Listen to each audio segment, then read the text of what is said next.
Hello and welcome back to the Weekend Spread, the Schooner Pods, typically weekly college football pick'em podcast. I'm your host, Bobby Howard. With me today, we've got Jameson Maxwell, Boaton Blake, and we're in bowl season, which means we shift things a little bit.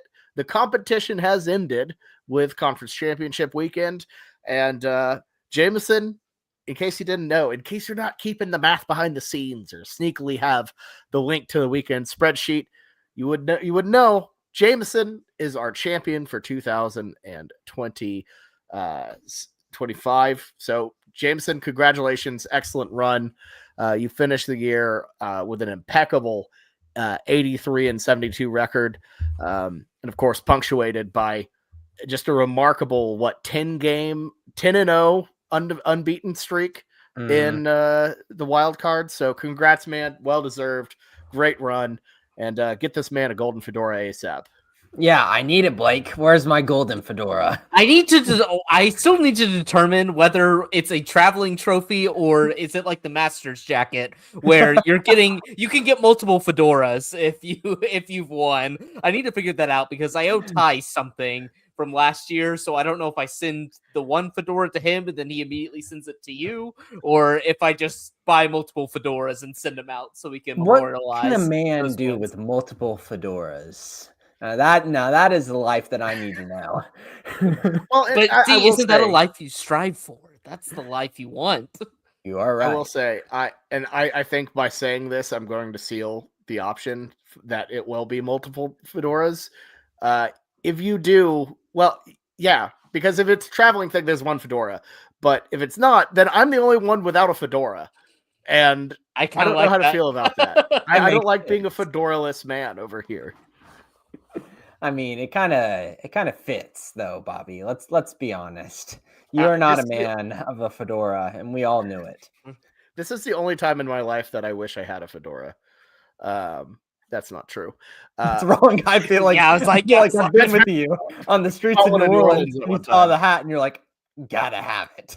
Yeah. But Jameson, any thoughts on the season?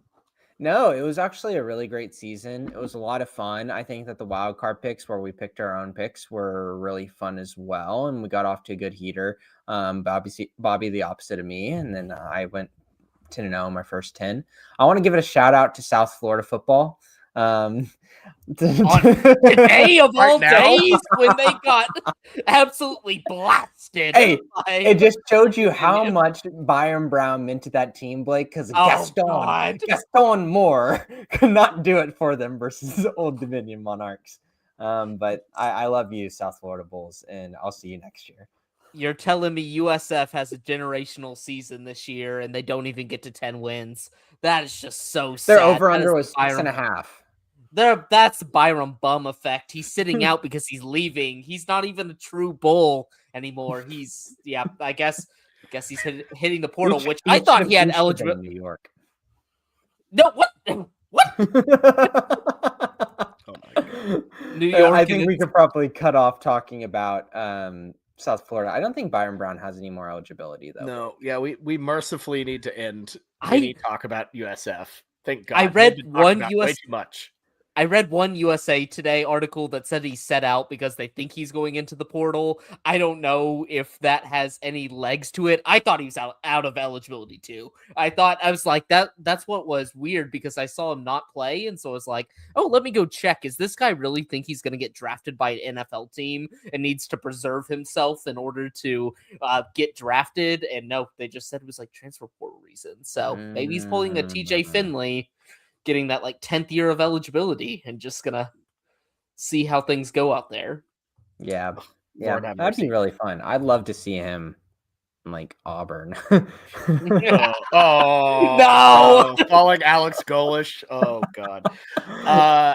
Anyways, enough talk about USF and Auburn. Blake, so we haven't spoken to you since before the conference championships.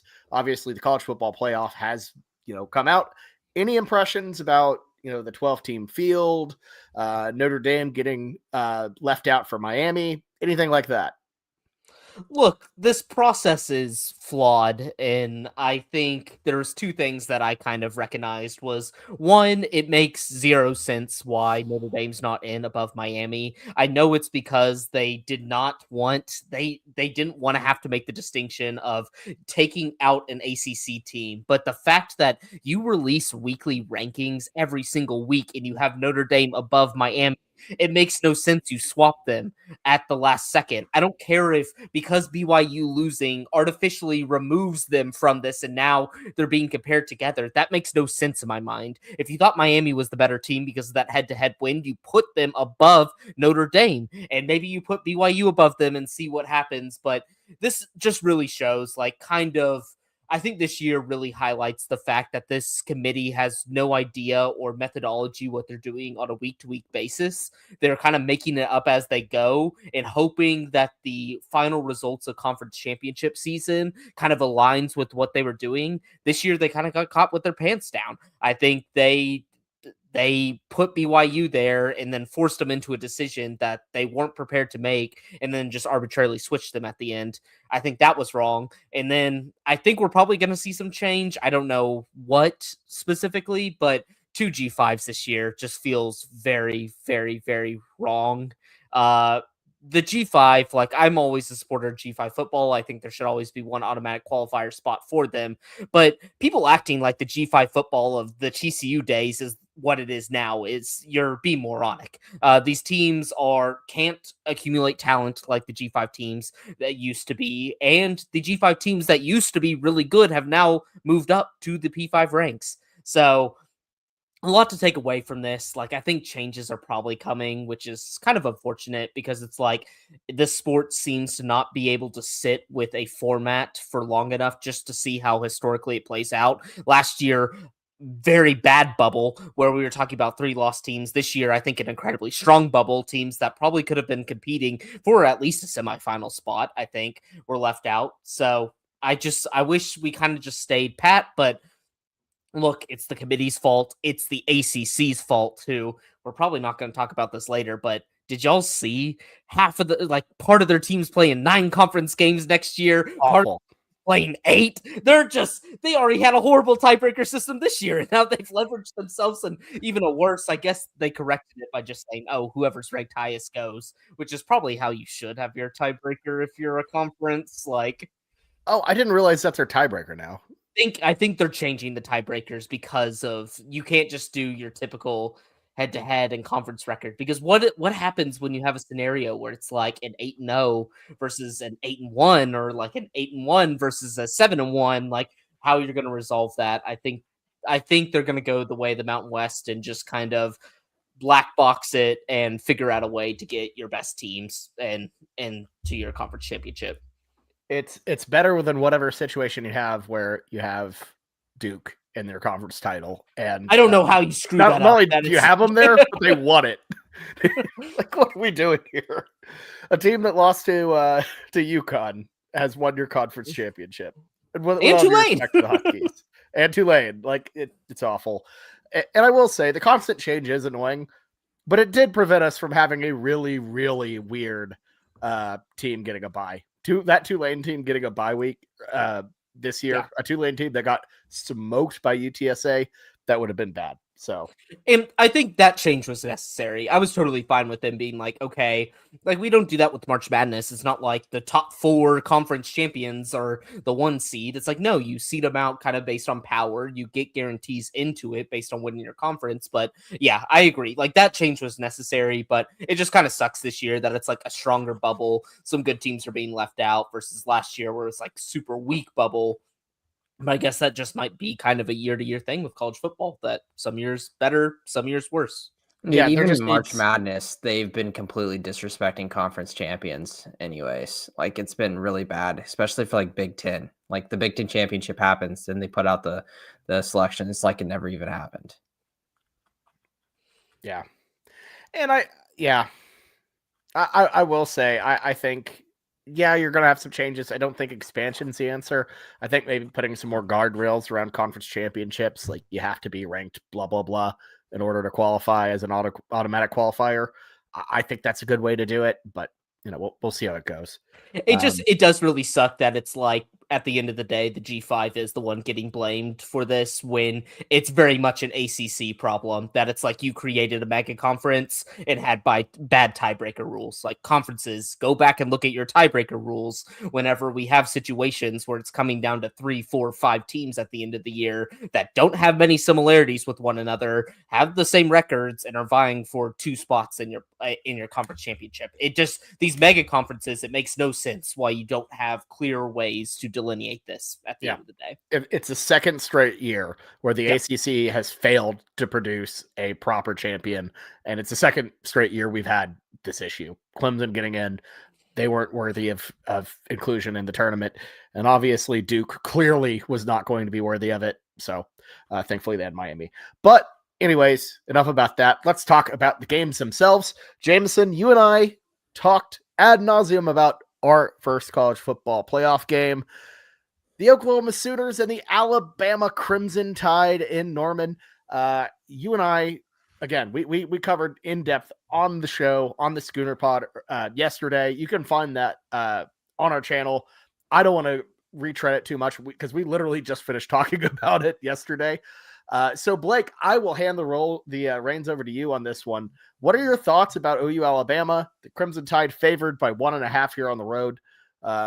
So who do you have advancing between these two SEC powers, both in Crimson?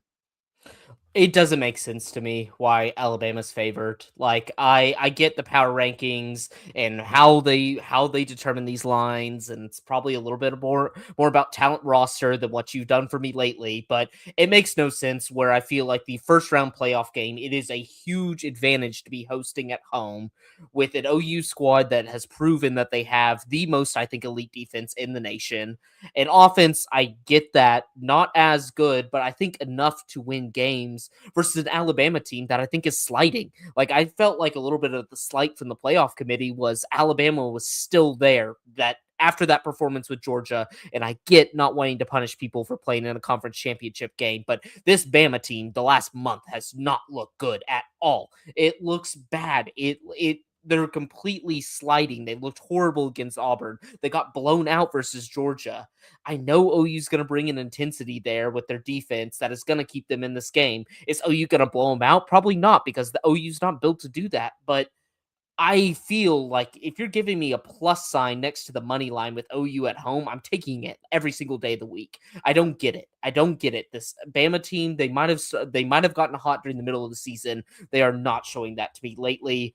I think they're just sliding, and people are treating it as Bama's going to for sure beat OU, and then we're going to set up for an Alabama, Indiana. I'm not so sure. So I'm like, if I had to choose one, I'm going to OU money line. Personally, I just think OU's defense is the one thing that travels in this entire playoff that I can rely on. Do I think OU has the offensive firepower to win a national championship? No, but I think they're in every single game that they play. I'm taking the Sooners. This line just feels disrespectful when I looked at it. Now ESPN does have the Sooners favored by 1.5 now, so it is flipping back and forth. But I mean, I don't share the same amount of confidence as you do. I still have OU, not to spoiler the other podcast, but I think to me the defense is going to come to play, and I think it's going to be a really, really exciting game. And I think you can get Ty Simpson make some mistakes. So yeah, and I think momentum is a huge thing that we don't talk about enough whenever it comes down to playoff sports, because the way you end the regular season, it doesn't just go away now that you're in the playoffs. Like all the problems that Alabama had, that is just tape that teams like Oklahoma and the brilliant mind of Brent Venables can go and look and say, look how many weaknesses that this offense had with the quarterback with the slipped disc.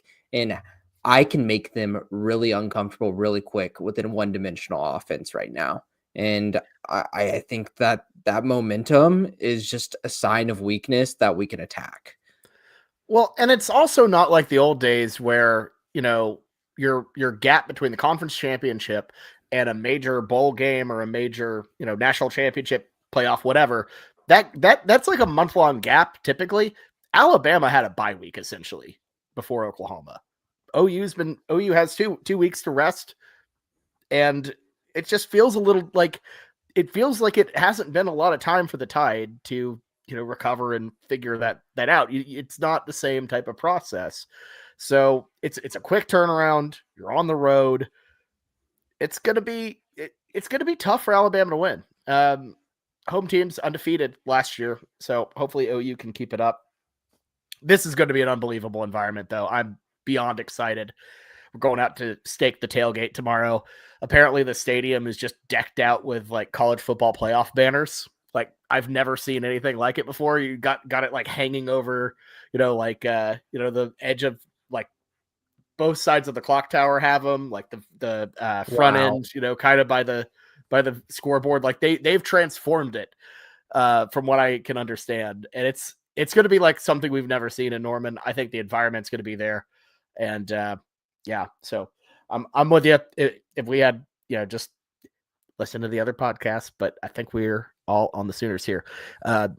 Let's move on to the other marquee round one matchup. It's the Miami Hurricanes, who have just slid right in, hopped over Notre Dame, as we talked about earlier, heading to Kyle Field to take on the Texas A&M Aggies. This one kicking off at 11 a.m. Blake, what do you think about that? This matchup's going to be very fun because I was like, I did not want... Or are you talking about 11 a.m. in just general? Specifically the time. We'll get to the game. The game. I just want to hear your thoughts on the time. I feel like, are we just is college football just trying to dodge the NFL at this point? Yes, it is. And that sucks. Like, I want these to be, like, this should have been a night game. OU should have been a night game. It sucks that OU was put on a Friday, but I'd rather have OU Friday standalone game versus one of these 11 a.m. games. It makes absolutely no sense. It's where the NBA, I understand, probably runs against the NFL a little bit more because you have a little bit of overlap. People love college football and they love good college football games, and it's not ensuring that any of these NFL games are great. So I don't like the 11 a.m. It just doesn't. This game should have all the juice. You should put, not to spoil anything, but like James Madison, Oregon at 11. Or how would they put James Madison, Oregon at 11 a.m.?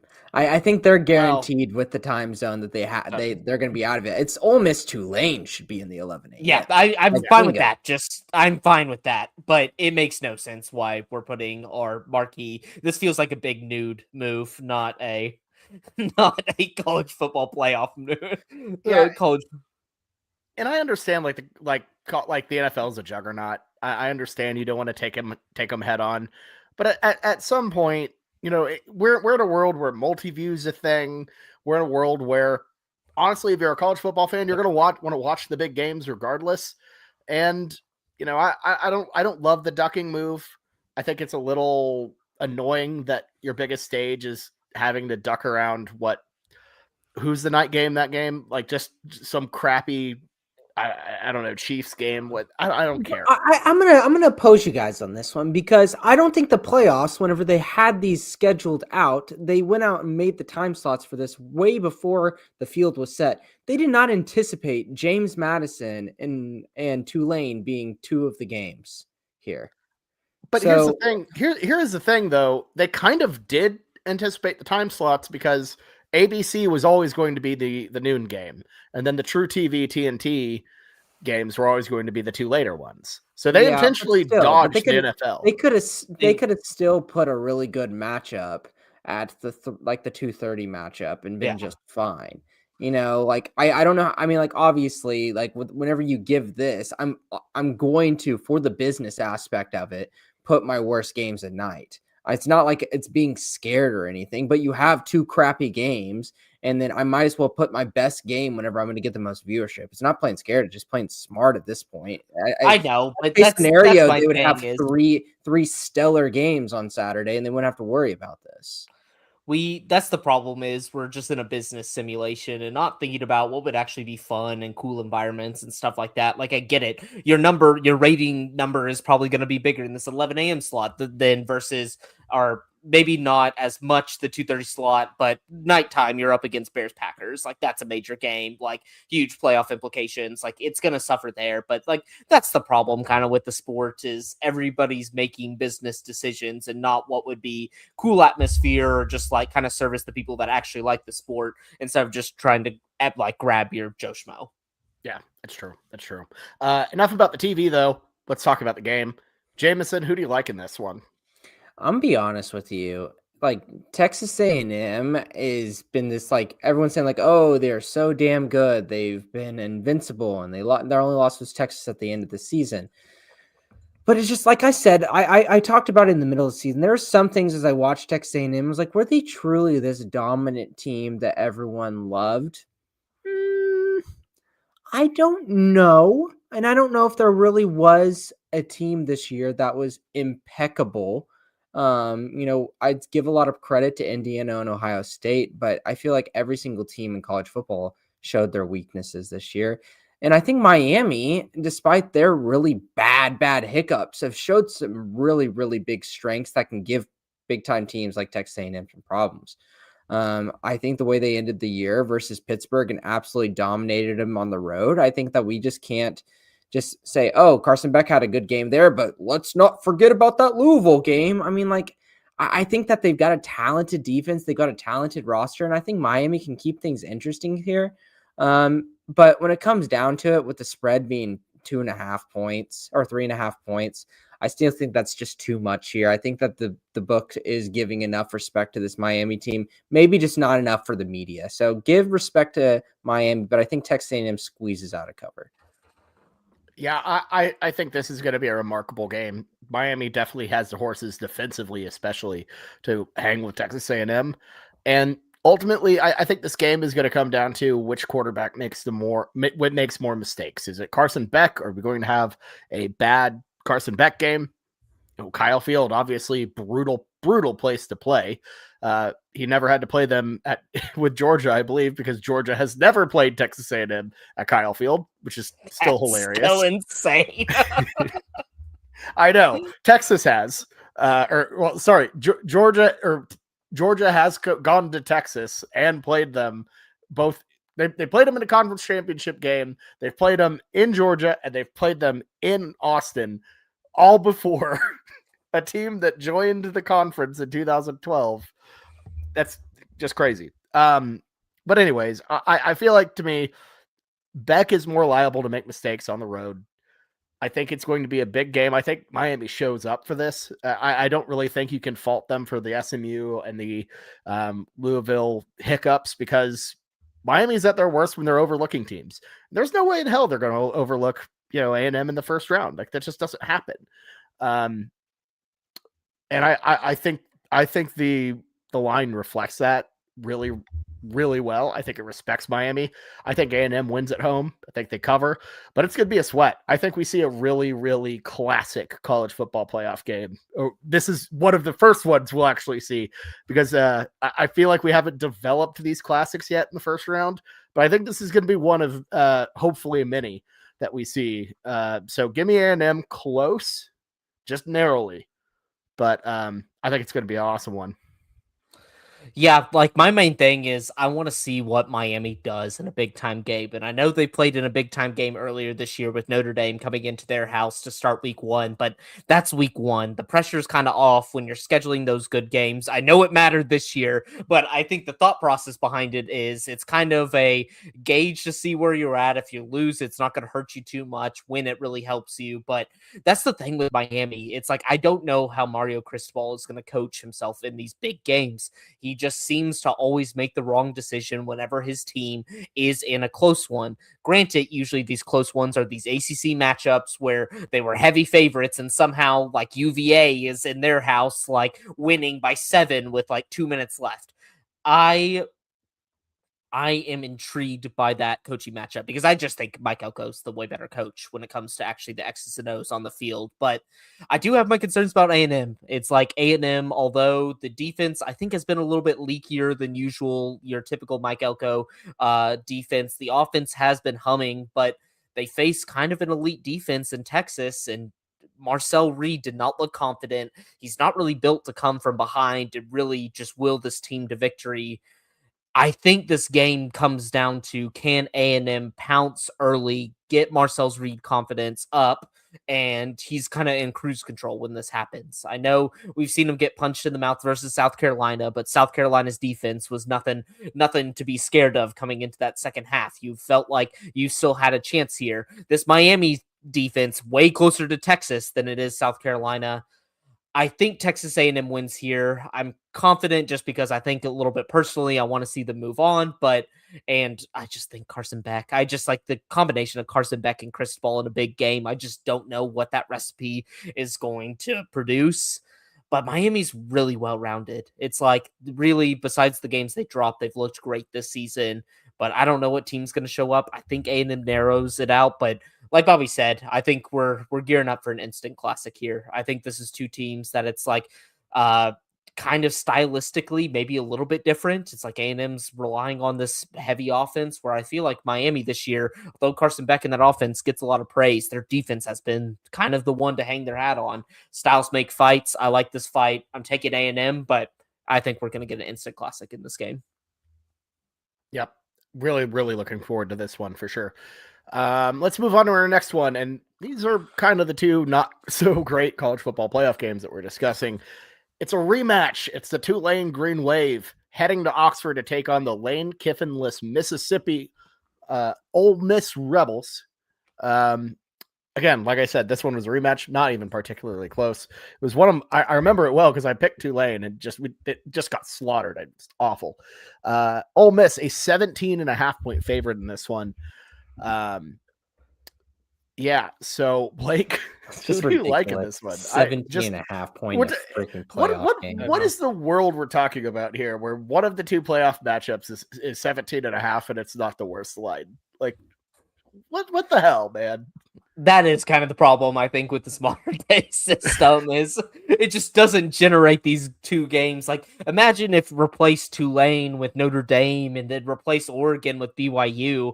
You kind of have, like, I'm not trying to just force the G5 out of it, because they're not going to get forced out of it completely, but we're talking about two significantly better matchups that we're much more excited for. But I think, like, at the end of the day, I know they've played before. I think John Summerall is going to be a great coach in the SEC, and I have no doubt about it. But I just feel like, and I think this will be a good test case to see, and Bob Chesney's kind of doing the same thing.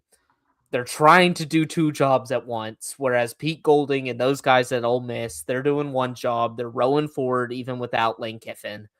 I just think this one's going to be another blowout again. It's going to be really sad, but I didn't see anything from that Tulane team that after the Ole Miss game, I was like, wow, this team is significantly improved. I'm so much more excited to see this. Like, Jake Retzlaff was Jake Retzlaff. This Tulane team still had their downs even after that Ole Miss game.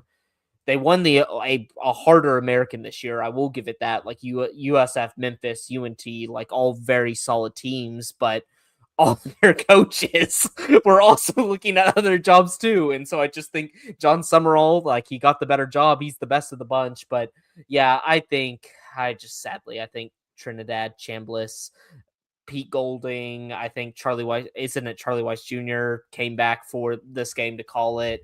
I don't know. There's enough continuity there that I'm just like, this is not the game to be worried about Ole Miss with.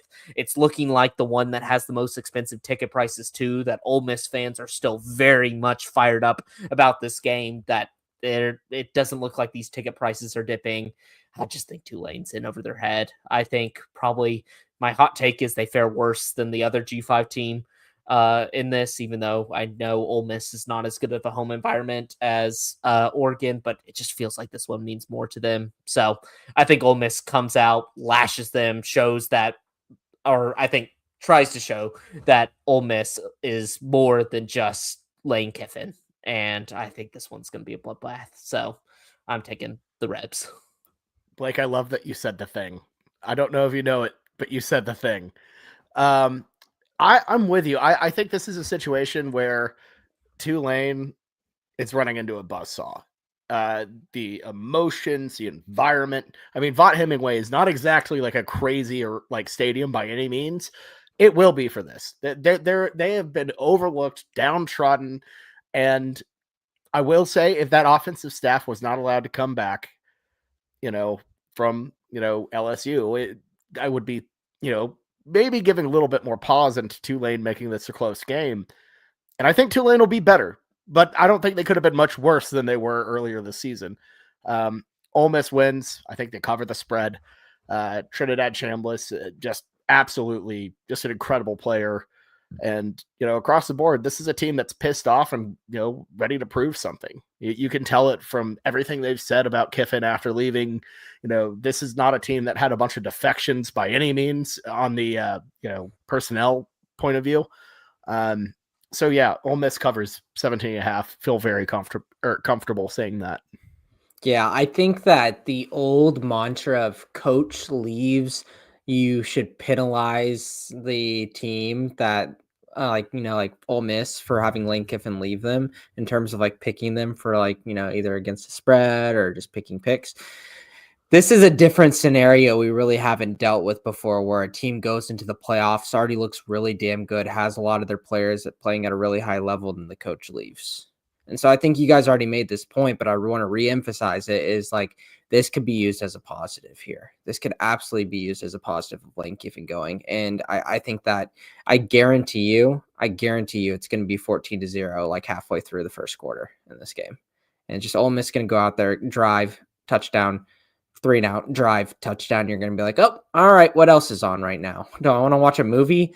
Like, what time? 4:00? Is that the Philadelphia Eagle Washington Commanders game, which might also be ugly, but screw it. I've got another chance here.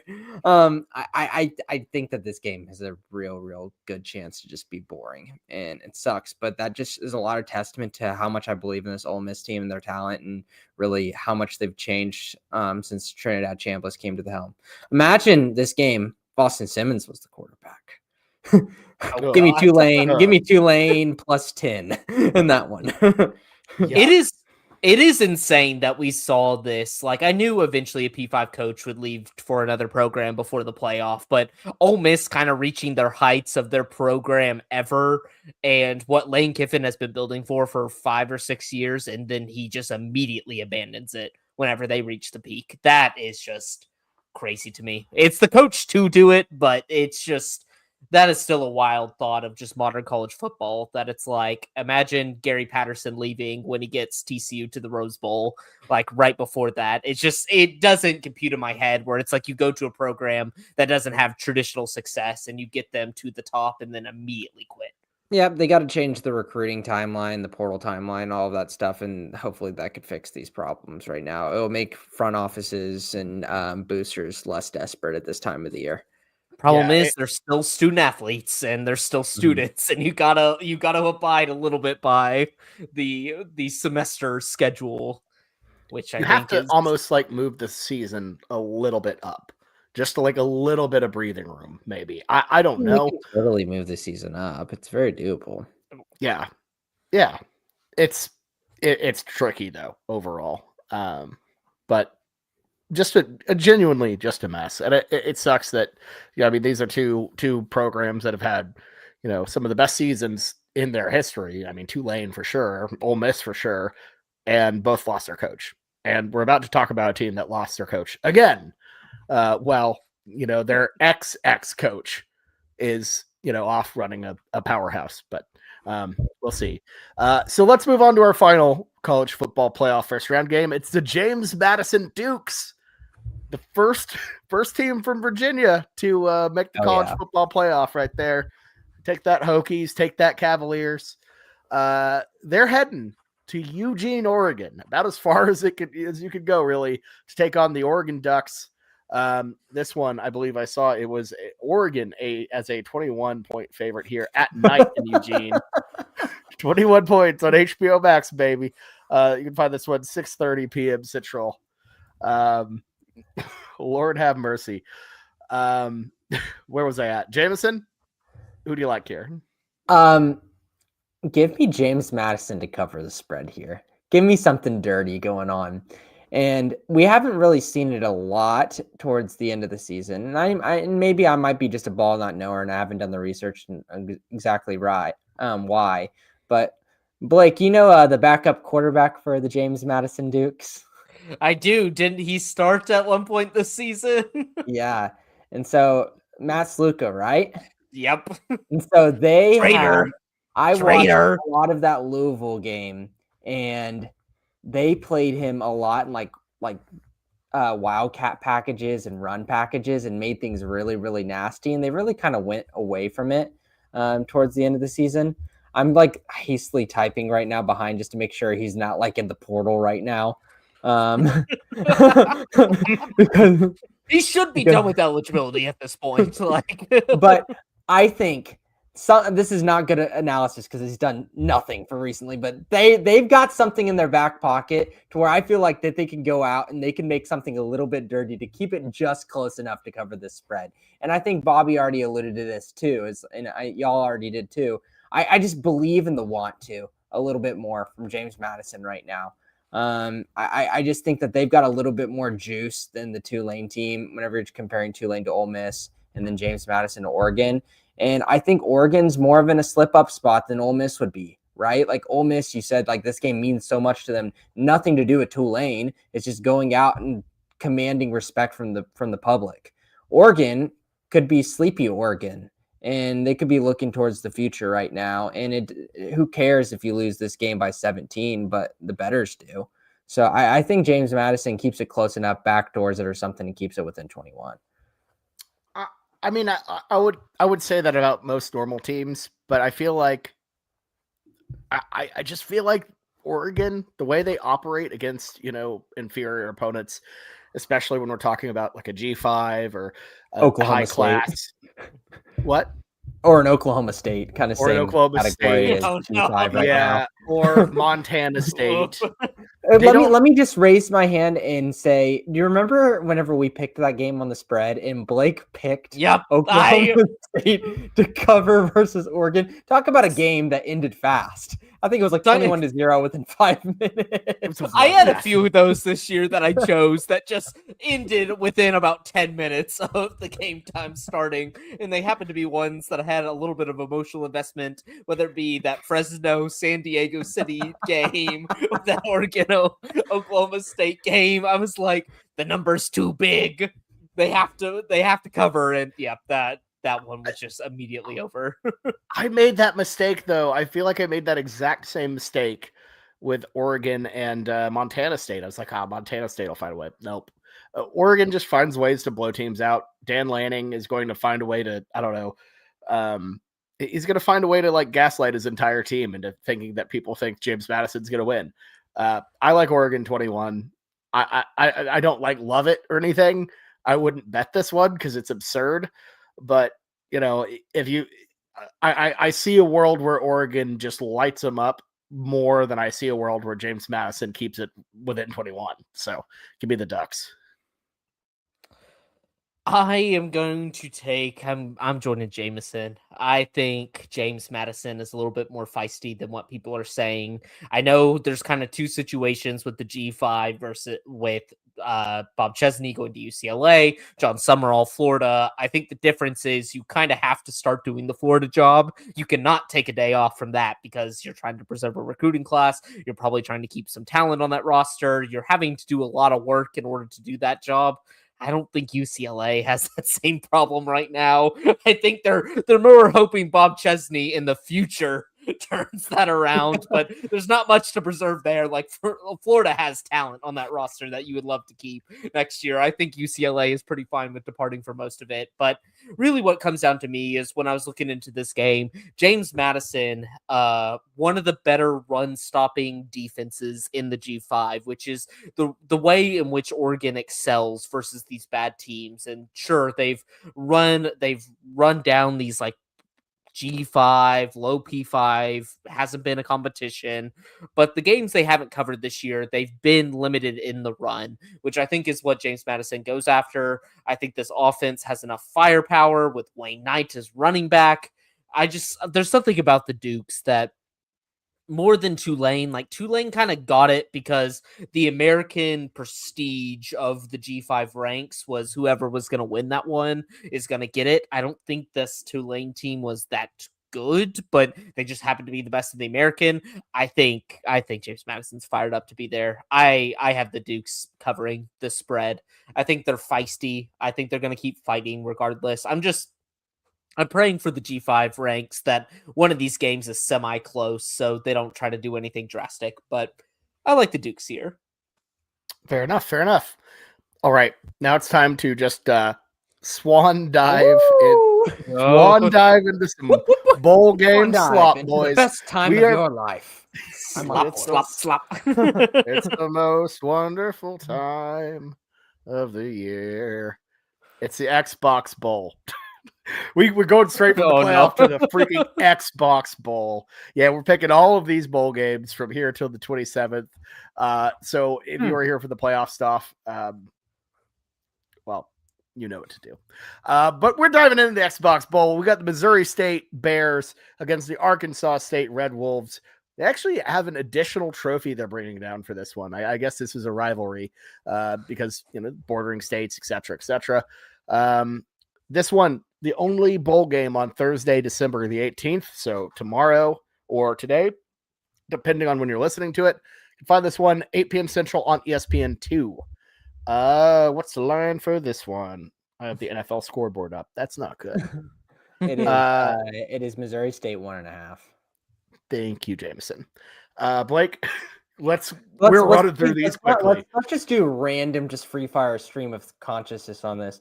Anyone know the coach of Missouri State, the interim head coach for them right now? Oh, shoot. No. God, I know Arkansas State's coach, but let me tell you, his name is Nick Petrino. And you're no. It's Bobby Petrino's kid? Right, because Bobby Petrino was there for a little bit. Oh, my God. So Nick Petrino is going to go out and get them a win. Oh, my gosh. Look up a picture of him. Oh, my God. Spitting image. It is Petrino time, baby. I'm going to go with Butch Jones of the Champions of Life here.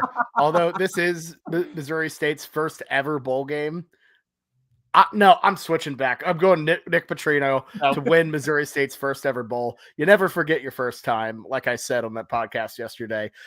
This one's going down at the Star, right, Blake? Yeah. Oh, God. Honestly, which is better than what we typically get, which is FC Dallas's stadium in Frisco, which usually hosts a bowl game and hosts the FCS championship game. Like, I think I'd rather have it at the Star, but I don't know. Choose your vague North Dallas suburb forum. They could put it at South Lake High School and be just fine here. Yeah. Allen's up there somewhere. Oh Lord. Blake, who you got? I got Butch Jones. Talk about some guy that is passionate about his team.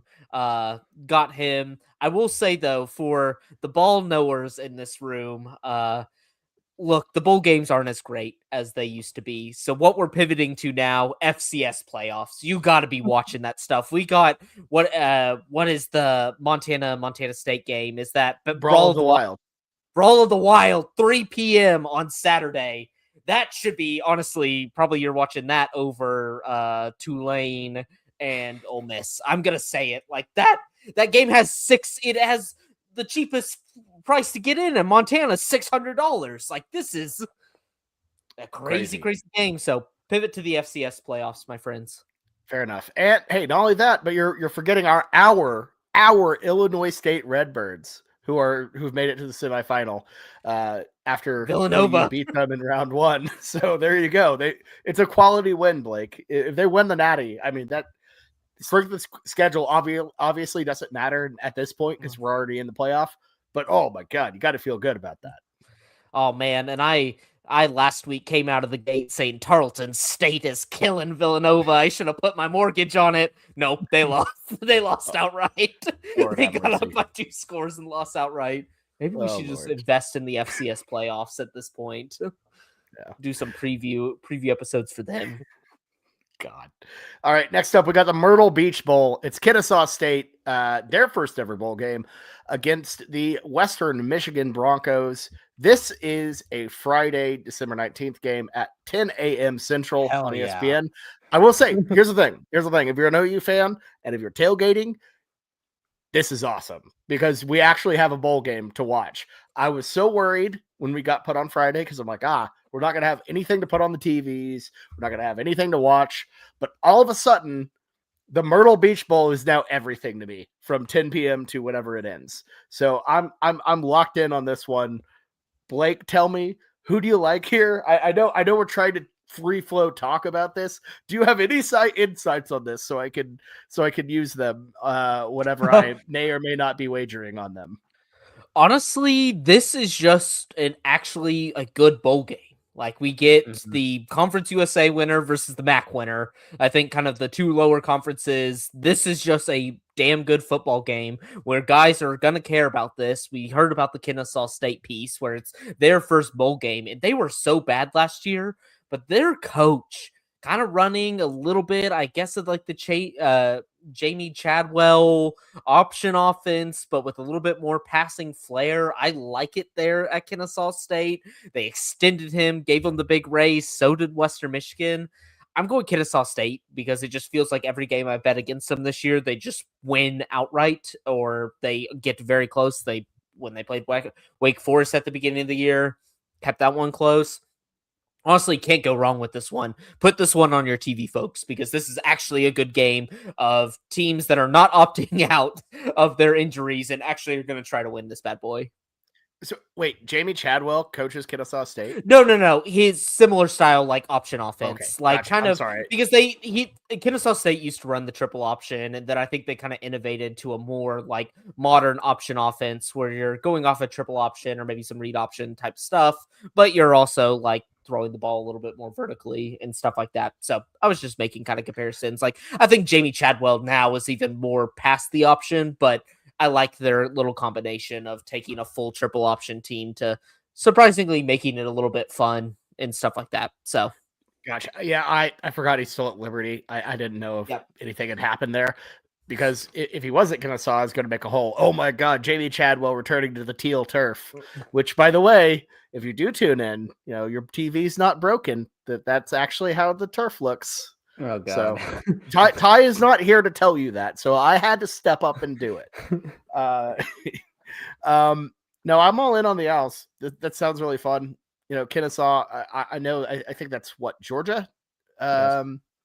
It's in the South. So, easy to travel, massive, like that is a massive moment, massive game for that school. I like the Owls to win. So hoot hoot. Yeah, nope, it's Western Michigan. Sorry, guys. Boo. Island to me. Well, fair to be on an island here with the Myrtle Beach Bowl. Ugh. Anyways, let's move on to our next game. It's the Gasparilla Bowl. It's Memphis and NC State. This is the other one to pay attention to. 1:30 p.m. Central on ESPN.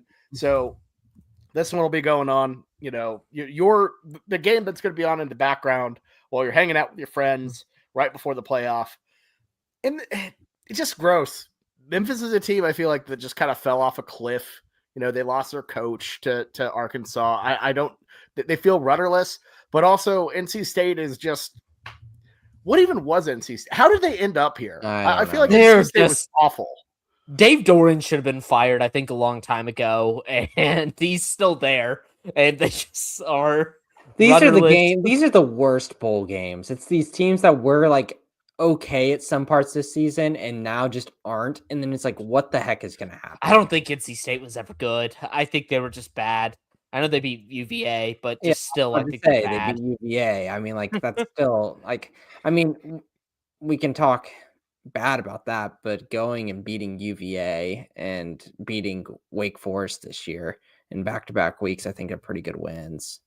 Beat UVA in a non-conference game because they scheduled a non-con against each other just for fun. Just the most ACC BS ever.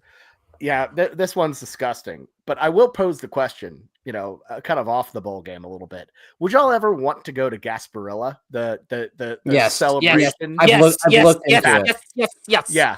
No, we need to get our little group text together and like plan a Gasparilla trip, because that just feels very piratey, feels very fun. I mean, Blake, your literal entire moniker is pirate based. Of course, I you'd know. be in it. I was hoping that Jameson. I know one of his residency programs was down to Tampa potentially, and I was like not praying because I'm glad. I know he loves DC and the Greater Virginia area, but I was hoping for a little Tampa Bay so we could go down there and do a little guerrilla fest together. That would have been fun. That would have been. I was whenever I was going through applications there, I was like, ooh, now that would be so cool, and we could drink some grog together, my boys. I forget, I actually have family in Tampa. Like I know people who do the Gasparilla stuff. Yeah, so we would have, like, I don't know if we'd have a place to stay, but We don't need that. We probably don't need to stay with people if I'm Gasparilla. No. But anyways, yeah, we should do that. Sidebar over. Who are we picking here? I really do not know. No idea. This game absolutely sucks. I think it's the go-to is just NC State. Like Dave Doran's coaching for something. I don't think they're good, but he's still fighting. Like they should have made a bowl game in the first place, and they were still fighting like hell towards the end of that season. I think with Ryan Silverfield gone, I don't know the status of Brendan Lewis, but I bet he doesn't I don't think play. we've known his status for the Past month. like he's just been kind of whether he feels like he's gonna play, and this does not. The Gasparilla Bowl doesn't feel like a time where he's really gonna send it and say YOLO on this one. I just think NC State's the safe bet. I think that the very safe bet. I love Memphis trajectory. I love the hire of Charles Huff. I will say that from Southern Miss. I'm like, he did great things at Marshall, then got hired by the worst program in their conference, immediately made Southern Miss good. This guy seems to know how to make bad teams good, and now he gets the FedEx money at Memphis, one of the best resource programs in the American. Memphis going to lose this one. I think their future stock way high. I like it. I like NC State there. I'm with you. You've sold me. No idea. I mean, I don't like anything, but that's a good point. Like it's like the scene in Always Sunny when Danny DeVito realizes he accidentally won the wrestling match because everyone just like bloodied and beaten, and he just goes like that. That's NC State here. They just somehow ended up in the Gasparilla Bowl against a bloodied and beaten Memphis team that's already moved on. There you go. Congrats, you won the Gaspy Bowl. Let's move on to the famous Idaho Potato Bowl. This one, a future Pac-12 matchup between Washington State and Utah State. You can find this one Monday, December 22nd, 1 p.m. Central on ESPN. Now we're kind of getting into like the random weekday games. You're going to have an appearance from Spuddy. This feels right. This feels nice. Mm-hmm. And give me Utah State here and Bryson Barnes. These are two teams that obviously I haven't really liked the most here. And Washington State has created some close games, but never forget. And I understand that they changed things 4 weeks later, but they lost to Oregon State. Washington State lost to Oregon State. I cannot forgive them. I'm sorry. I'm not gonna pick a team who did that. So give me Utah State. Yeah, I mean, Washington State, once again, wandering, in the desert after losing their head coach again. Give me Utah State. Yeah, I think Bronco Mendenhall has the Utah State boys up. It doesn't look like they have too many opt-outs. This Washington State program, I feel so bad for them, whether it's being outcast from the P5 to then you get Jake Dickert getting stolen by Wake Forest, and now I don't get the hire of Jimmy Rogers by Iowa State. Like Jimmy Rogers did fine at Washington State. I know he had some accolades in the FCS ranks, but it wasn't the one I'm screaming at that an Iowa State team, which I think has elevated itself because of Matt Campbell to be wanting to hire this guy. I don't know. So I'm going to go with Utah State. I think Washington State needs to really balance itself before it goes into the Pac-12 next year. They have the chance to be kind of the top dog when it comes to spending. They really got to utilize that. They all Utah State also wearing the little cow print helmets. So Oh, even yay. better. Even better. Yeah. Moving on to our next game. Why is this a Oh, thing? The Bush's baked beans. The We got Bush's baked baked beans Boca Raton Bowl. But why is it Toledo and Louisville? Why not? What happened here? I love this. There's always that one bowl game where it's like a MAC team versus a power conference team, and that's where the magic happens because that MAC team wants to win bad. Oh yeah, but how did it end up how did Louisville end up in the Boca Raton Bowl? I thought that was usually like for the castaways. Shocking. This one Tuesday, December 23rd, 1 p.m. on ESPN. I'm just gonna say it. I like Toledo here. I think they really want it. Yeah, I was gonna pick Toledo as well. I think Louisville has been a team this year that's been down, up, a lot of times. This is a meaningless bowl game to them. Toledo, no, it's gonna be a fun one for them. 6.5 point spread, so obviously good cover here. Give me a close game. Yeah, I think even though Louisville was sliding towards the end of the year, I think Miller Moss will play this game. Toledo losing your like captain and Jason Candle, the guy that has led Toledo. Honestly, if we're gonna talk about a coach that like he has the best situation in the MAC, never really won it, always was kind of losing to worse teams. He would rack up regular season wins, but never made Toledo elite. I don't really like Jason Candle as a coach, but I think Louisville, I think they kind of just route Toledo. So yeah, they just lost Chris Bell though, which is so sad. Like he tore his ACL, which is like a big target for Miller Moss, which is just demoralizing because like they've got some crazy athletes in Louisville that could obviously put Toledo's athletes in a lot of issues. But I think that's one guy that they're not going to have to worry about. And I think Louisville right now has 3 running backs injured. And the quote I saw that Jeff Brom says he hopes one of them plays. That is not a good sign. Good Lord. Bad. Is Isaac Brown is he he's for one sure out? I don't think for sure. He's saying like he thinks one of them will play, but hasn't given any indication that. Oh, that's not good. Yeah. He's been out for a good minute. Man, they really got injury bit at the end of the season. I will say, massive missed opportunity that they're not dumping an entire Gatorade jug of beans on someone after this one. I know. Bobby loves his baked beans. I hate beans. You can get into this game by bringing a can of baked beans. Yes, baked beans to it. So, do you get to keep the beans, or do you have to turn the beans in? I hope they turn them in and donate them to like a food shelter or something. That would be very nice. That would actually be very. Bobby's nice. like, way to make it realistic and nice. Man, you are just way too selfish, Bobby. All you would want to do is take in the beans, crack them open, and eating them in the middle of the game. I would not do that. I just didn't think about like donating all the beans to the people. I don't know. I will say it would be very funny if there was enough people at this game that like a similar to Texas last year at the Georgia game where they start like chucking beers on the field after a bad call that the fans get mad or just chucking full cans of beans. Now that I think about it, they're not going to let cans of beans into the stadium. Why? They're going to do it like, at the self-service like water bought in like beer stations. Like, please take the top off the water. And you're like, no. please uncork your beans. There's a can opener station before you walk into the stadium. We're one Texas Tech or West Virginia game from the Bush's Boca Raton Bowl getting banned. The poor guy, the poor janitor after the game trying to clean up all the baked beans. At that point, you just gotta let nature reclaim the beans. It's like we're not playing.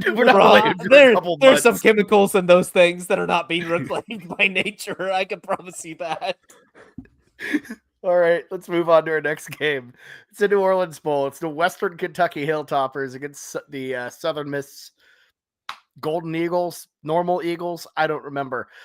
This one going on Tuesday, December 23rd, 4:30 p.m. Central on ESPN. I like Toppy.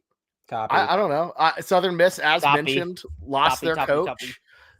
Western Kentucky, I feel like I've always had some like a positive connotation with them. I feel like they've played really well in the New Orleans Bowl. They're a really consistent program. I like them here. What's the line on this? 5.5? Yeah, I like it. That's cool.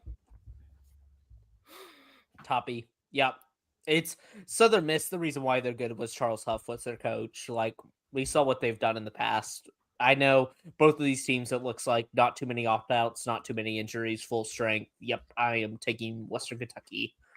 I watched a full Southern Miss game last month whenever they played our beloved Boco Bobcat Texas State, and that team stinks. Southern Miss. There's a lot of things where give them props like the transformation from last year. Man, that team stinks. Give them a copy. All right, let's move on to our next game, which I'm sure will be talked about in depth. It's a Frisco Bowl between UNLV and Ohio. You can find this one Tuesday, December 23rd, 8 p.m. Central on ESPN.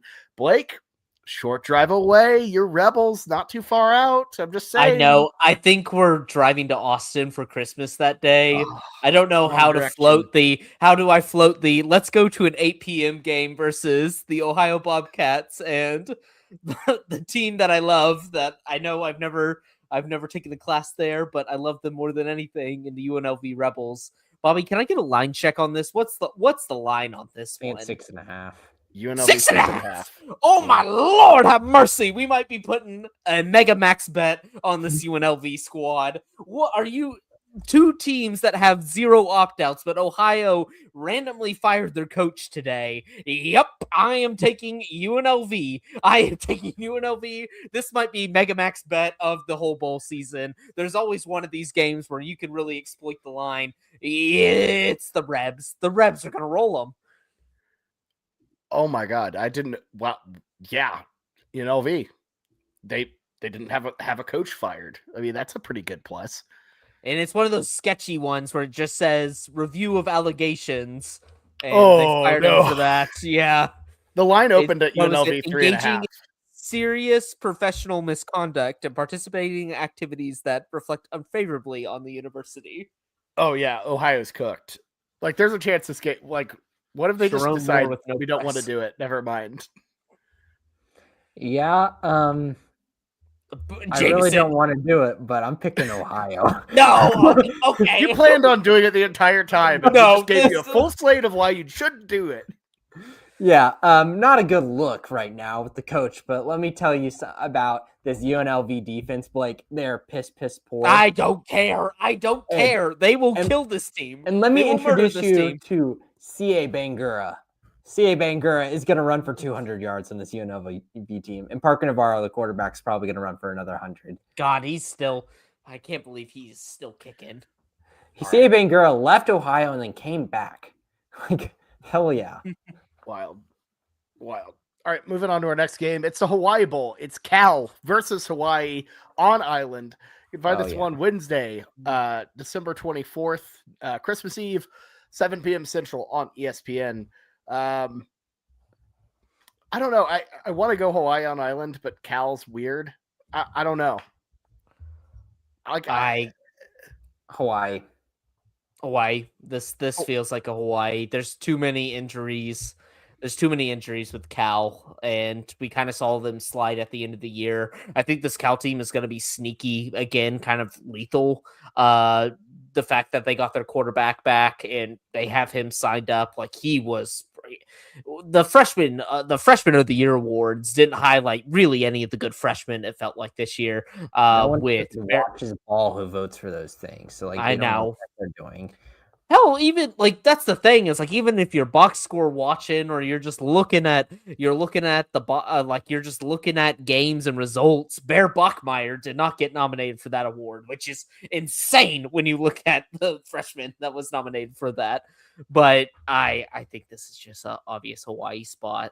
I think Cal, even if Hawaii is his pick, you pick Hawaii here. It's like just in good faith. Yeah, it's Cal too. 1.5 is the line. But, I mean, shoot, you actually have a transitive property situation here. Hawaii beat Stanford week 0, and Cal lost to Stanford 31-10, a couple weeks ago. Give me Hawaii on island to win an essential home game. I don't see a lot of Cal fans coming out here, and if Hawaii does win, I think they should get the little axe that Stanford and Cal play for, just because they swept the rivalry. So good Is on them. Sagapolatelli going to play in this game? I have no They're idea. thinking so because he did re-sign with them, so it'd be weird that he didn't. Yeah. But I don't He's think it's like young, so, like there's no reason for him to sit out a freaking bowl game. He's a freshman. Yeah. But in college football nowadays, I wouldn't doubt anything. Yep. To tell you the truth, they've been treating him obviously like the cream of the crop of Cal. Obviously, they should. But I mean, who knows? I don't think it's the most ridiculous thing in this era to say that a new coach coming in wants his star quarterback to be set in a relatively meaningless bowl game. I don't think that's like the craziest request in the world when we see some of these opt-outs these days. So But also playing on like in the Hawaii I think Bowl, so. Hawaii, I think it means a lot. He's from Hawaii. That's the thing. Yeah, It's like I think he's probably going to play. I imagine the smart pick is to pick Cal here. Like I think that like if he plays, like he could put a big thing, and there's gonna be. Now Jay, I might switch. I'm switching to Cal. I'm switching to Cal. But I think it's just out of principle. You pick Hawaii, but I think this guy could go put on a big show, and then everyone can go crazy about it, and that'll be the talk, because it's legitimately the only game on college that day, so it's going to be a talking point. That's a good point. Damn, that's a good point. Out of principle, still sticking with the Rainbow Warriors, but yeah, good point. I think it'll be interesting though. Let's move on to our next game. Oh boy, it's the Game Above Sports Bowl. The artist formerly known as the Motor City Bowl / Little Caesars Bowl. It's a Central Michigan Chippewas. What they the hell killed is my Game sweet. Above? I don't know. My sweet boy in the. Look how they massacred our boy, the Motor City Bowl or the Little Caesars Bowl, or whatever it was called. But the game, I don't know. This sucks. It's the Central Michigan Chippewas taking on the Northwestern Wildcats. This one, I never updated this, I don't think. Oh, no, I did. Friday, December 26th, Boxing Day. This is a Boxing Day matchup. You can find this one, 12 p.m. Central on ESPN. Motion to skip. I think this is weird. This is weird because I think Northwestern is a better team, but the Chippewas are in their natural. They're in their home. Gonna kick they're in their home away from home, which is Ford Field. I don't know why I'm gravitating towards the Chips at Ford Field. It just feels right. But I know Northwestern's a better team. So Northwestern's gonna kick their ass, man. Easy cover 10.5. Yeah, probably. Yeah, Northwestern. Yeah, agreed. Sure. Whatever. I don't care, man. There are no rules. Oh, this is an easy pick coming up here, Bobby. We got the Rate Bowl. I don't like that. I am starting this one. Jason Eck extension. This New Mexico team actually cares. Fleckcoin. The disrespect that his name is ever getting floated for the Michigan job is insane. Insane. I really want that though. Like I really, really want PJ Fleck in Ann Arbor. So I will leave it at that. This one's New Mexico easy for me. Yeah. I don't know. I guess I'm gonna go with the Lobos too. That sounds fun. I don't. Jason, any thoughts on that? Lobos are why is this a thing? They're an underdog in this. Screw it. Give me the Lobos. I ain't gonna pick Philip J. Fleck or whatever his name is. Philip J. Fleck. I don't know. I feel like I've looked this up in the front, but I'm also doing a Philip J. Fry bit from Futurama here too. So I don't know what's going on. And keep in mind, this is in Arizona, so New Mexico fans will probably travel a little bit more. I don't think Minnesota will. Whatever. This game sucks. Friday, December 26th. We'll see how it goes. Give me the next game now. This is a game. Popular Bowl, FIU UTSA. Friday, December 26th, 7 p.m. Central on ESPN in Plano, Texas. Any thoughts on this one? I think this is probably one of the nastiest games we've seen. Dude, FIU ended the season well. They did. They kicked Sam Houston in the teeth. They beat Jacksonville State. like to end the season. Like this, their momentum. I like FIU here, man, and I've already hated on UTSA enough in the past in this podcast. I disrespected them, and I'll continue to. So give me FIU here for sure, and they're 9.5-point dog. Yeah, I mean the rivalry is fierce, Jameson. That's fair. You're I'm gonna exactly go FIU to cover the spread too. Just 9.5 seems like a lot in a relatively evenly matched game. I don't know. People are probably looking at UTSA and be like, "Wow, they killed Tulane," but that was kind of a weird one-off. Obviously, in the state of Texas for UTSA, but I don't know. I like FIU to keep it close. You're muted, Blake. Oh no, See we've it. lost him. Oh, there Okay, we go. that last Oh wait, mute, no, that last I mute was my unmuted. fault. Yep, No, okay. that was my fault. I tried to I was being unmute him, and I silenced. pressed. He pressed unmute, and then I pressed the mute button right after it. I'm sorry, Blake. I shouldn't have tried to interfere. Go ahead. I still believe in Jeff Traylor in this UTSA program. I think he's still a pretty dang good football coach. I'm gonna take the Roadrunners in this one. Okay, there you go. Roadrunners, maybe not deep in the heart of Texas, but in Texas. Moving on to the Military Bowl, it's Pitt versus East Carolina. Oh man, Pitt deserves. Lord have mercy. You know, Pitt deserves this. After everyone was talking about, oh, Pitt might be a playoff team. Look, they might upset Notre Dame. They might upset Miami. They stink. They deserve this. You can find this one Saturday, December 27th, 10 a.m. Central on ESPN. This one going down. I believe this one's still in Annapolis, right? Yes. Pitt, a 9.5-point favorite. Literally any thoughts on this, guys? East Carolina's kind of been a sneaky team some games this year, and then some games they haven't. So I have no idea there. Mason Heinzel got hurt in his last game, and I think that's a guy that we've obviously versus stellar opponents. I was disappointed, obviously his performance versus Notre Dame, but versus moderate opponents, he looked pretty good, obviously, as a freshman quarterback. I think if he plays, I like them to cover the spread at 9.5. If not, I'll take ECU. ECU has had ways of being kind of some feisty weirdos in the past, especially against ACC teams. I'm going to go ECU. ECU just losing too much. Caton Hauser, their quarterback, went into the portal, I think either today or yesterday.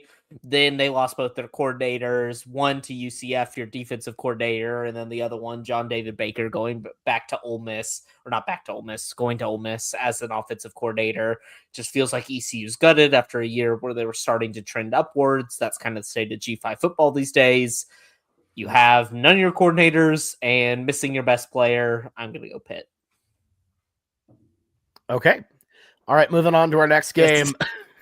You could have told me championship. Yep, I'm like, if you would have told me before the end of the year in the postseason, Penn State and Clemson are playing for a trophy, I would have said, natty. These two teams are in the natty, or a bowl game, or like a playoff game. Nope, Pinstripe Bowl. Much like the New York Yankees, it starts with so much optimism and ends in just heartache at Yankee Stadium. It's the Penn State Nittany Lions and the Clemson Tigers. Saturday, December 27th. This one, 11 a.m. Central on ABC. This is the first of our Saturday slate on the 27th. I mean, these two teams are just kind of disgusting right now. I know you have some sort of obviously continuity on Clemson's end, with Dabo Sweeney and all of that. Penn State, I understand the optimism. Love the Matt Campbell hire, but that doesn't really do anything for you right now. Do you love that hire? I actually really like it. Do. I actually really like that hire. Love it, though. I love it. Yeah, I love it. I actually think I think it's pretty good. This dude was option like 6. I know that, but that's the thing is like they whiffed on the big time guys that were never going to go there, and then they could have made a lot worse decisions in that next field. That I think Matt Campbell was a pretty good hire. Yeah. I'm not gonna say great, but I think pretty good. There's still something about me, and I don't want to be manipulated by a tie bit, but I think I've also thought this of like why hasn't Matt Campbell left Iowa State and then now he leaves Iowa State? He Right? wanted the Michigan job for the longest time and then left for Penn State. And a week later, the Michigan job becomes open. Yeah, but at the same time, like this is not like a Brent Venables situation. He's waiting it out for his perfect job. Like this dude was like could have been like offered by Green Bay Packers too back in his prime. You know. Well, I think just in general, what Iowa State had kind of become, it was like, okay, well, I've clearly given it my all through They've different plateaued cycles. for sure. Yeah, they plateaued. He had done everything he could do at Iowa State, and it just wasn't going anywhere. And I think Penn State, obviously, the money was right. I think in general, it's a prestige program. They're not quite a blue blood, but they're like that level right underneath it. I think that's a solid offer. I think it's a solid fit. And I feel like even though, yeah, Penn State swung out on like 6 other guys, it kind of reminds me of like Mike Elko at A&M. I don't think Texas A&M fans they almost hired Mike Stoops before hiring Mike Elko. Damn it. Okay, they did revolt against that though. I will give A&M fans like the only reason it happened. The ink never dried on that contract was the fan base literally had a revolt. I know that's what I'm saying though is A&M like, I'm sure after Jimbo Fisher people weren't like, oh great, the Duke guy, but and our old, at least they had familiarity with him. Our old DC, whatever. Like, but I don't think they were doing like somersaults over it. But it was clearly. I know a fan base that was doing somersaults over hiring their former DC. So I'm not saying this is. It's a great deal. It's not a novel concept. It's more about the concept of like, even though he wasn't your first choice, I think he's a good choice. Yeah, that's kind of the point I'm trying to make. I do love that. Like, if you run the simulations of Matt Campbell's tenure, you're more likely than not to get a slightly less or like slightly worse version of James Franklin, which I think will be interesting to see Penn State fans react to. That I don't think they realize where their program's at, and I don't think they realize how consistent James Franklin got their program at least winning the games they're supposed to. Yeah.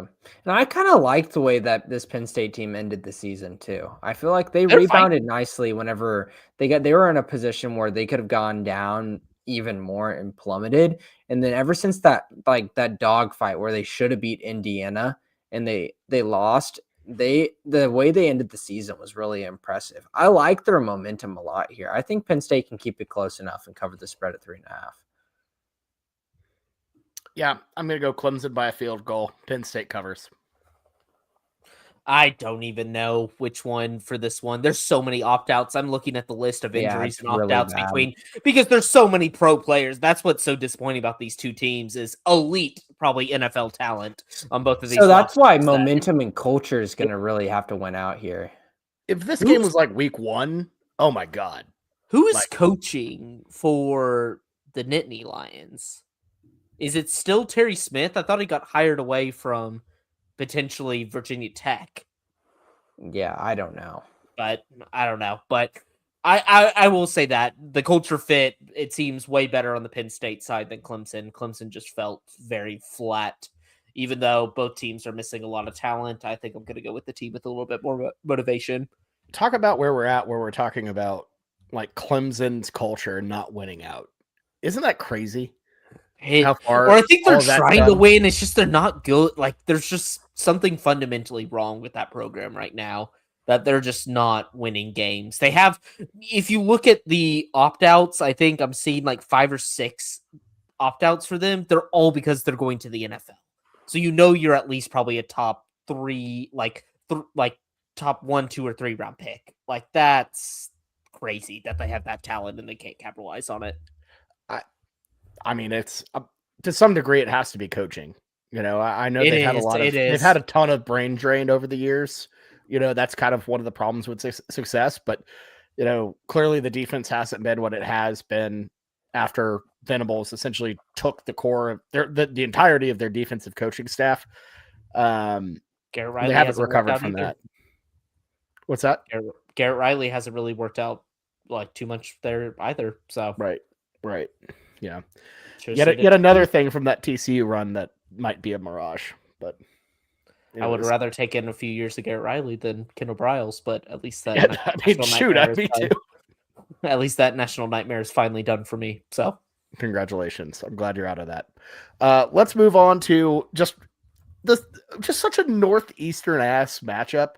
It's the Fenway Bowl between UConn and Army. You can find this one Saturday, December 27th, 1:15 p.m. Central on ESPN. I have a like kind of a rule. If I see a service academy in a bowl game, I'm picking the damn service academy. And it's too hard to like install and figure that out. I like what UConn has done overall.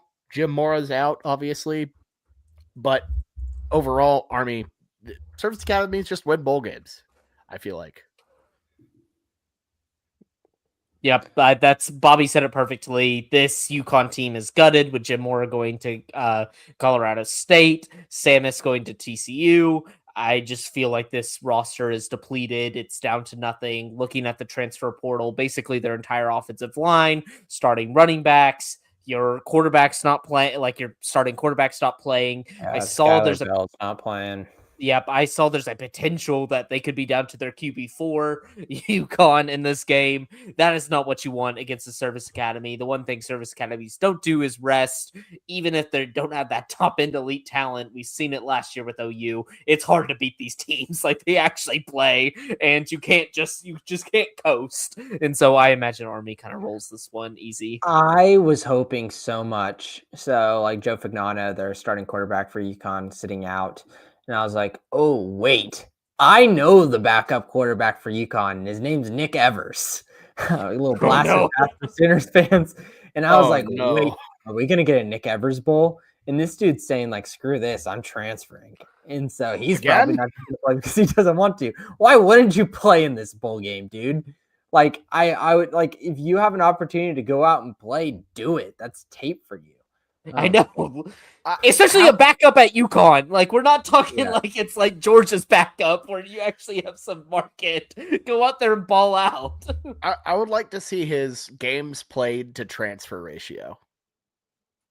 He's had a weird path, man. Like individual transfers. Yeah, I don't know. I'm not trying to knock the guy. But... People should learn from Miller Moss that Miller Moss came out in a Holiday Bowl and just absolutely balled out, convinced USC to get the starting job. He didn't work out there. It's still got a bag at Louisville.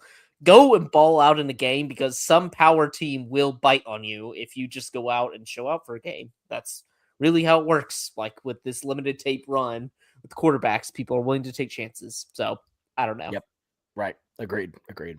Let's move on to what honestly is an awesome game. Great. Could have been way better if Notre Dame was in. I'm just saying. But I'm still very hype about this one. This is still going to be really, really good. It's a Pop-Tarts Bowl between Georgia Tech and BYU. Ranked matchup. I believe ranked matchup. You can find this one Saturday, December 27th, 2:30 p.m. Central on ABC. Man. So my biggest questions, guys. Who is Georgia Tech? Like, are they playing their guys? Haynes King, Justice Haynes? Are they in? Supposedly Eric Rivers and Haynes King and Jamal Haynes. Or no, Jamal Haynes I think is opt out, but I think Haynes King and Eric Rivers might play. So yeah. That's fun. But even I think I think BYU should handle them because Georgia Tech, I just talk about spoilage. Like I'm not quite there with them. I don't know. The BYU has some potential opt-outs. I think Chase Roberts might, LJ Martin, the running back might, but really? But I still would be a big deal. But I think this still edges BYU. I feel like there's something about Kalani Sitake that wants to show. Like I just feel like he has that old school mentality that he views this game as, and whether it matters or not, show the committee why you're wrong to keep BYU out of this. And I think he's still truly in his heart of heart. And I kind of believe it too. Like you ran against a Texas Tech team you don't match up against and boohoo, but you honestly did great. Great against your schedule this year. I think you had a better case than Miami or Notre Dame that got in. But I think Kalani Sitake really cares about this game. He was never going to opt out of this thing. They're going to come out hard. I like BYU. Yeah, I like the Cougars here. They've been excellent against everyone but Texas Tech, which I think is by far the best team that was out outside of the Big 12, outside of the Big 10 or the SEC. And if you're missing the old style bowl games where two teams really just give a damn about this is for you. This feels like one of those old school classic bowl games where both sides have something to prove. Both sides are going to be going at it. You're going to see a lot of the players you saw during the season. Both coaches are old school. I'm very excited about this one. I think BYU definitely talented enough. I think they get it done. Georgia Tech did not impress me late. That Pitt game just still has just such an awful taste in my mouth from all of that. So yeah, give me BYU to win, despite the couple opt-outs there. So, all right, moving. Oh yeah, from a soliloquy about good bowl games to the Snoop Dogg Arizona Bowl. It's Miami of Ohio versus Fresno State in Tucson. By this one's 3:30 p.m. Central on the CW. Yikes. We don't need to talk about this much, right? Like, yes, we do. Blake's a big Fresno State guy. Oh, no. It's Miami. Everybody's not playing in this game. I don't think Fresno State's any good. We've seen it kind of this season. They're not a great team, but Miami didn't look like anything in that MAC championship game. They don't have DeQuan Finn. Their quarterback situation's an absolute nightmare. It seems like every good starting impact player on their roster is in the transfer portal. Plus, they have a few opt-outs on the defensive side. Fresno State's at least playing a kind of a full roster. So, yep, I think this one's just take it. They're on the West Coast. Maybe some Fresno State fans travel. I don't know, but I think I just give the edge to the Bulldogs. Yep. Yeah. Fresno. EJ Warner still playing? Nope, he got benched. Well, all right. it looks like he started in the last game. Oh, did he? Came back. Maybe he got injured or something. I assumed when he wasn't playing that he just got benched because that man was a nightmare. He got benched and then ended the last two games of the season. God. Lord. He's so bad. I like Fresno State here. I like that one. Right. It's on the CW. I can't. His only win versus his only CW. Too hard to stream. Their app is trash. Bro, again, the man is penultimate just over the air channel. It is not meant to be a streaming app. It's like saying PBS has a bad streaming interface. It's like I that was never deleted the their intent, app. my brother. I knew that I could try to work it again and watch another game, but I deleted it because I don't want to accidentally fall asleep and wake up to 7-7 playing. I'm done with them. Oh God. Good reruns of the Green Arrow. Let's move on to our next game, please, for the love of God. Woo! Oh no. The North Texas Mean Green and everybody's favorite Mountain West team, the San Diego State Aztecs. You can find this one 4:45 p.m. Central. 4:45, what the hell? On ESPN. I don't know. Pretty big New Mexico Bowl here. Blake, as a fan of the reigning New Mexico Bowl champions, TCU, what do you feel about this one?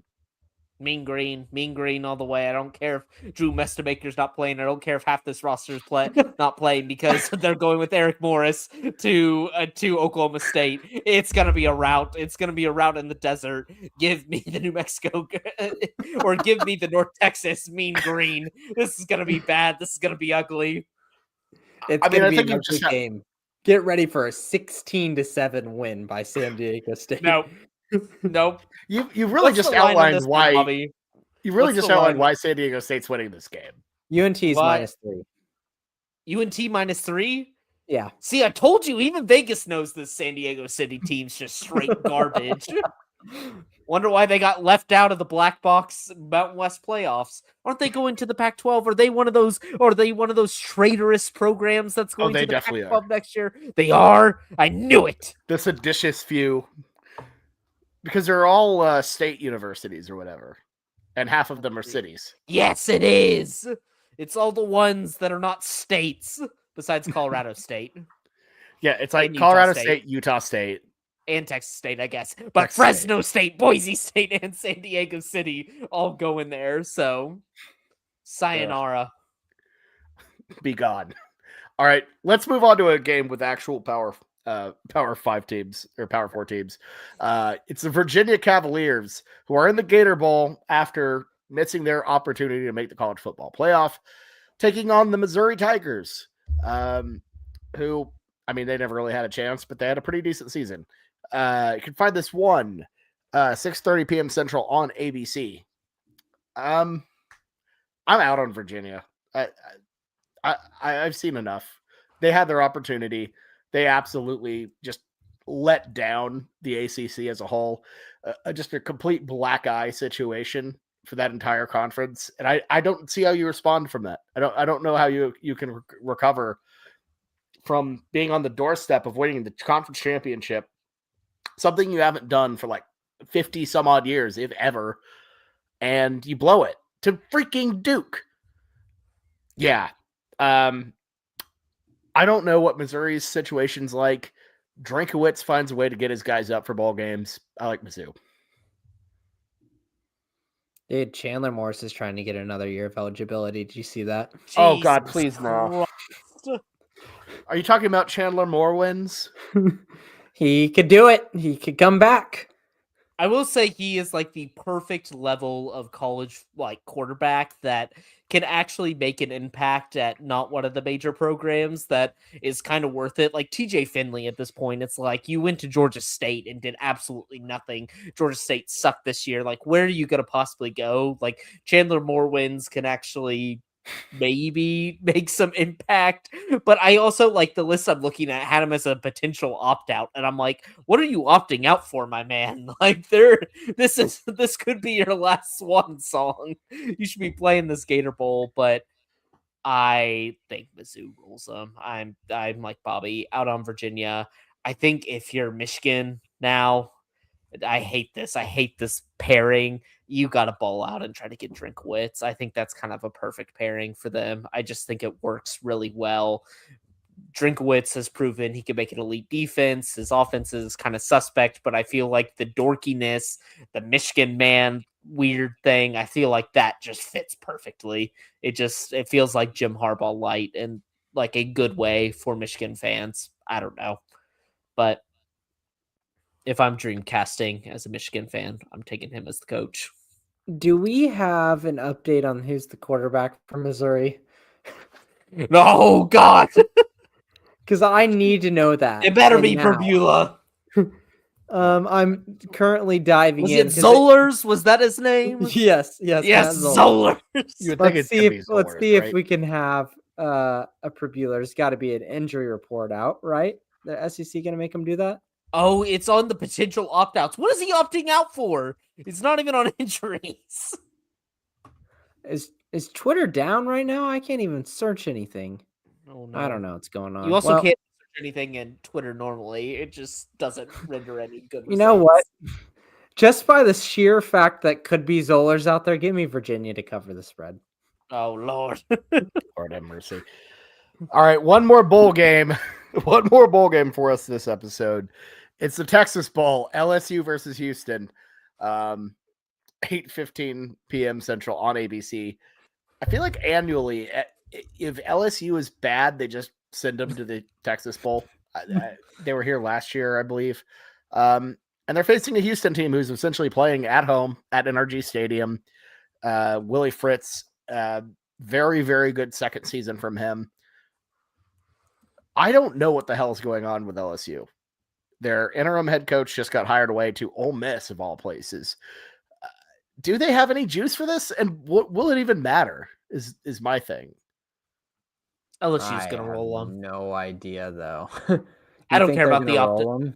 I don't care about the opt-outs. I don't care about the injuries. I don't care about the coaching situation. I think U of H was just kind of it was a house made of glass this year. I think they took advantage of a pretty weak schedule, played some actually somewhat competitive competition, got killed.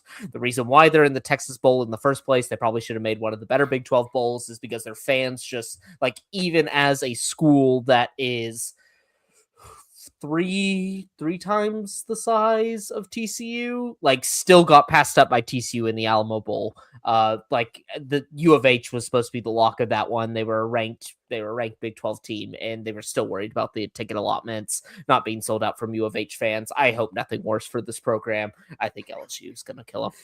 Got a new little beef here. I didn't realize you hated Houston that It's much. not a beef. I see some of their fans be like, they're like, oh, TCU struggling to sell the allotment for the Alamo Bowl. I'm like, y'all don't even like y'all don't even pass the threshold of where like bowls will even consider you.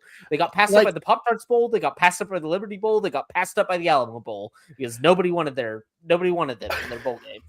Well, and that is what I heard is that they like the bowl reps showed up and were like, oh man, like for like the Alamo Bowl, they're like, we can't do this. Like we cannot. Like imagine being that bad where the bowl reps were like, oh, I like turned off. I didn't even know bowl reps really did anything. The bowl reps apparently they do.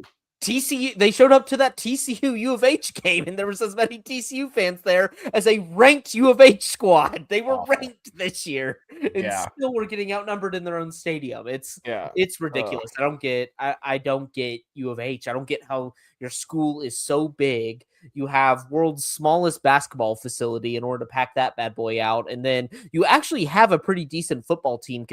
I think consistently within the American. You have in the past. Granted, you've kind of been more like a James Madison stepping stone program for coaches, but like still good football teams that you don't show out for it. I don't get how you can have a school of that size, and it's like even TCU with our country club crowd that like doesn't want to show up to games still like outranks you. I just don't get that. I don't get that. It makes no sense to me. It's a weird situation for sure. I don't understand it. And, you know, like you said, they got a really good coach in Fritz. I mean, think about the leap that Summerall made, you know, from Tulane to Florida, getting Fritz, who was also just excellent at Tulane, and getting him to come to Houston. I mean, that's a massive coup. And I mean, it's there on the field. Like they're producing results. It might not be pretty and might not be impressive, but they're moving in the right direction in year two. You just have to have better support. So I don't know what they did to piss off those bowl reps, but I didn't know they had any impact. We saw some ReliaQuest Bowl reps at an OU game one time, and they're just hanging around like vultures. They're like, oh, I don't want to be there. So. Jameson, literally any thoughts on this one? Love U of H and the Cougs over LSU. LSU, talk about, you think rolling. I don't think this LSU football team has an ability to roll right now. Like they looked like hot slop versus Oklahoma and still somehow won that game, but it did not look good. U of H, I think that they can handle them. Give me U of H -3. Yeah. Here's the thing too about U of H. I've actually seen them at their peak. Like that OU Houston game in 2016, you know, with I mean, Cam Ward wasn't properly playing yet. But you had Ed Oliver and all that. It can be a cauldron of noise at NRG Stadium if they're really clicking. I don't know. I see a world where Houston finds a way to squeak this one out. LSU's already on to Lane Kiffin's era. What's the line on this one, guys? 3 -3. Houston or LSU? Houston. Give me the Cougars. I think it's just going to be one of those like, oh, damn, you know, they actually have something to play for, but defending a home field, and LSU is just kind of done. So I think that whenever you're talking about the Oklahoma-Houston matchup, were you referring to De'Aaron King earlier? Yeah, De'Aaron King. Yeah. But I was yes, De'Aaron King, and then who did I say instead? Cam You Ward. said Cam Ward. God, not Cam Ward. Jesus. I was there was a half second. I was like, De'Aaron King. Wait. Yeah. Yeah. Oh, he did God. in a program in Texas, but at the FCS level. I was mixing up Incarnate Word and Houston, apparently. Jesus. Honestly, two similar size programs in my mind. Same area, both red. I don't know. All right. Well, that is all we have for our playoff preview and bowl pick 'em. Wow. Boys, yikes. God.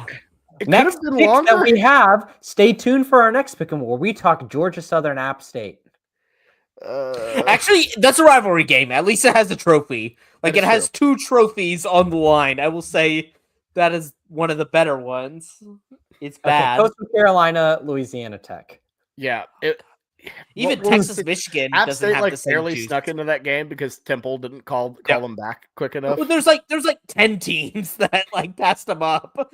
Like there's Who so want many me? 5 and 7. There's so many 5 and 7 teams that were just like, yeah, we kind of told all of our players they can go home, so we're not going to your bowl game. I think the only ones that answered the call were App State and Mississippi State that like wanted the extra practices, which is great.